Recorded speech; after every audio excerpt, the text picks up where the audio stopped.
Читаем парламентскую газету под номером 23 от 22 июня 2017 года. Георгиевскую ленту на Украине поставили вне закона. С 15 июня на территории Украины вступил в силу закон о запрете георгиевской ленты. Теперь любое публичное использование, демонстрация, ношение или распространение одного из символов победы в Великой Отечественной войне будет наказываться штрафом. За первое нарушение грозит от 850 до 2550 гривен, от 32 до 97 долларов. За повторное удвоенный штраф или административный арест до 15 суток. Георгиевские ленты при этом будут конфисковывать. Исключение составляют награды ветеранов, в которых использована георгиевская ленточка, а также музейные экспозиции. Российские депутаты тем временем встали на защиту символов победы. Замсекретаря Генсовета «Единой России» Евгений Ревенко планирует внести в Госдуму законопроект о закреплении за георгиевской лентой статуса официального символа победы наряду с боевым красным знаменем. Сегодня я предлагаю придать георгиевской ленте официальный статус символа победы и ратного подвига нашего народа и внести поправки в соответствующие законодательные акты, заявил он в ходе пленарного заседания в Госдуме. Как заявил парламентской газете однопартиец Ревенко, председатель Думного комитета по делам национальностей Ильдар Гильмуддинов, он всецело поддерживает эту инициативу. И если наши соседи пытаются дискредитировать общую историю таким образом, то мы должны защищаться, в первую очередь охранять символы победы, сообщил Гильмуддинов. Если предложенная мера будет этому способствовать, значит она необходима.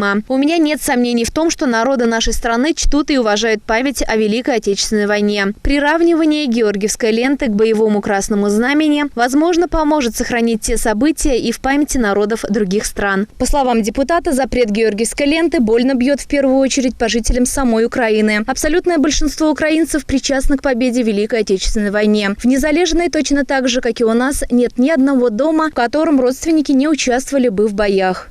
Следуя логике киевских властей, трудно предугадать, что подпадет под запрет в стране завтра. Но думаю, что в скором времени запретят и самих руководителей Украины, предположил Гильмуддинов.